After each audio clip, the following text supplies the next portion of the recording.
Wow. I'm going to wrap it up here really quick, but one more thing to write down. What's coming up in February? It's the Winter Olympics. Okay. They train for 4 years. Do you all know? It cracks me up because you'll see them on TV and the guy go, well, were you, like when Don was world champion, were you nervous? What do they say? What do they say when they do it to everybody? Were you nervous? I saw you. You were about ready to, were you nervous? No. Every single one of them says no. You know why? They were excited.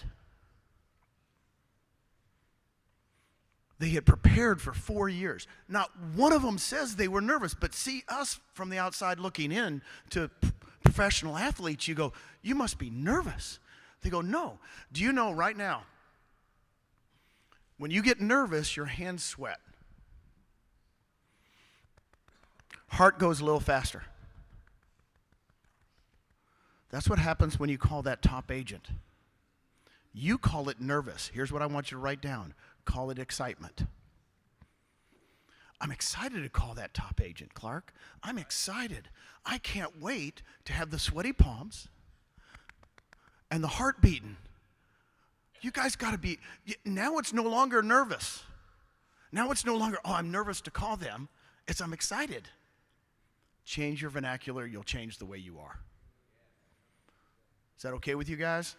That's what I want to end you with, because here's what I want you all to write down. You will call the top 20 agents in your market. Write it down. Commit to it. Then you'll be the top 1% with us next year. Call the top 20. They haven't been called. You guys think they have. We know they haven't, right? I've never been called since. Been here 6.5 years. Nobody's called me from another company. Nobody's called. Don't know why. I think I'm okay. Right? When I say I think I'm okay, I think I've practiced. I've been recruiting agents since 1989. Started my own company. Did it wrong for 5 years. I've been doing this a long time, and everybody goes, I want to be you. I said, no, you don't. You know, you want to be me now, but you didn't want to be there in my early 30s, just like you, Dave. We did it wrong for years, right? You didn't want us to be there. So, stand up and we'll end like this. By the way, will everybody commit to calling the top 20? Yes. Okay. Here's what I want you all to do. Stand up and kind of squeeze towards the middle. Squeeze towards the middle. Get within that 6 inches, because we have to be within 6 inches of each other. Isn't it 6 inches? Okay. Just so the camera can see me. Give me a little room for the camera. But I'll come here. Okay. I like this. How am I looking? Here, Brent, get away from there a little bit. The camera's got to see me. You're in the way, Brent. Hi, everyone. Okay. This is really exciting to me. 2011. When was 2011? 10 years ago? 11 years ago? Okay. I'm a team leader. This is why it reminds me of this. I was a team leader for Keller Williams, and we had a happy hour. And there was about this many people. This is what kind of cool.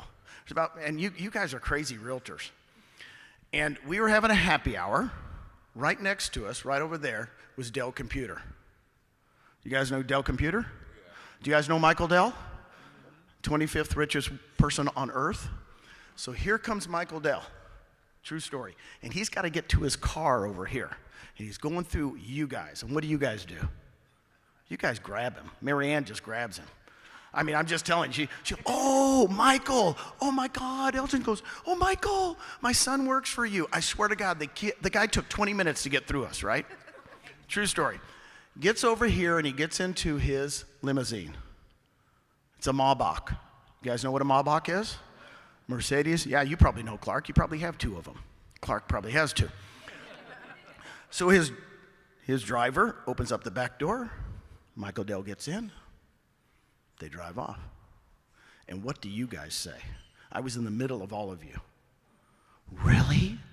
He doesn't even drive his own car? Whew, come on. What's that all about? And they started hammering him. I'm serious. It was pretty brutal. This is 11 years ago. And I got you all together like this. And I said, let me tell you, what does that cost him, the $500,000 car and the driver? They said, what do you mean? I said, what's it cost him? A nickel. A nickel a day. A nickel a day. And I looked at all of you and I said, would you have it for a nickel a day? And what'd you say? Yes. I said, don't begrudge anybody their nickel. Don't begrudge anybody their nickel. Don't spend other people's money. That's a Lou Ronayne. Don't spend other people's money. That dude gave $30 million to set up a cancer research. I mean, this guy's giving away so much money. I know, because I used to live in Austin. I saw him giving away money for everything. So here's the thing. This is 11 years ago. My vision board has been filled with yachts. Now, I got news for you. It has to be a nickel to me because I have 5 kids and one really honorary one sitting next to me right here, Nicole. That if I spent all the money on a yacht, it wouldn't be good. But if it cost me a nickel, Clark, should I get it? So when it became a nickel, go ahead and turn it on, see what's happening.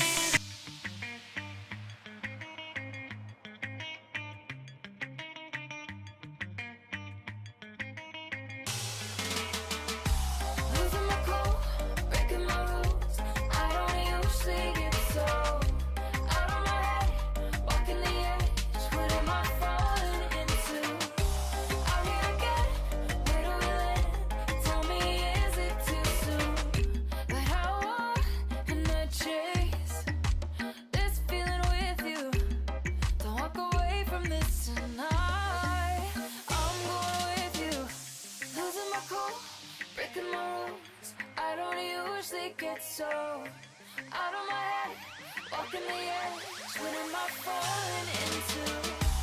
Losing my cool, breaking my rules.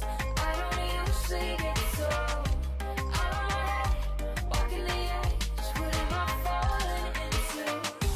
I'm here again, where do we land? Tell me, is it too soon?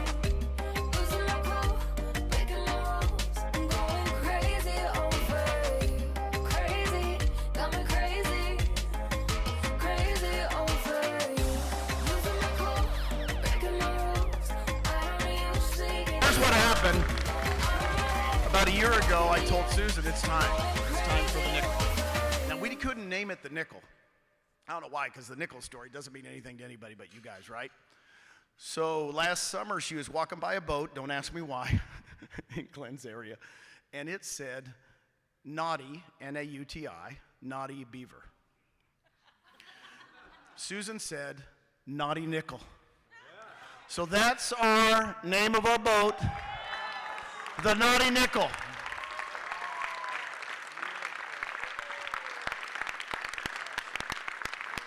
So here's what I'm going to tell all of you. When it's a nickel and you can afford it, go get it. Is that you guys are going to be on it. I'll end with this story. We had our financial advisor come visit us.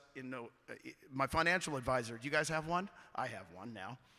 And he showed us a piece of paper where we gave 250,000 shares in 2018 to a charity.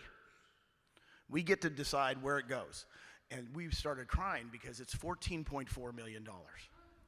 Now, just so you know, that means more to me than the Naughty Nickel. But we're going to be able to give away $14.4 million. You know, it's unbelievable. Susan and I go, what? That's what the stock's worth now. So what I want you guys to do is go create something so special that you're going to give away so much money. There's going to be Puerto Rican kids on this boat. It's going to be the largest catamaran in the Caribbean. Puerto Ricans are going to be on this thing. Kids, so they can dream. So they can dream big, right? So you guys got to start dreaming bigger. You got to, man, like Don said. You got to give it out. You got to give it up, right? Because I want you guys, because guess what? I need friends to go on the Naughty Nickel with me. Thank you, guys. Appreciate you. Woo!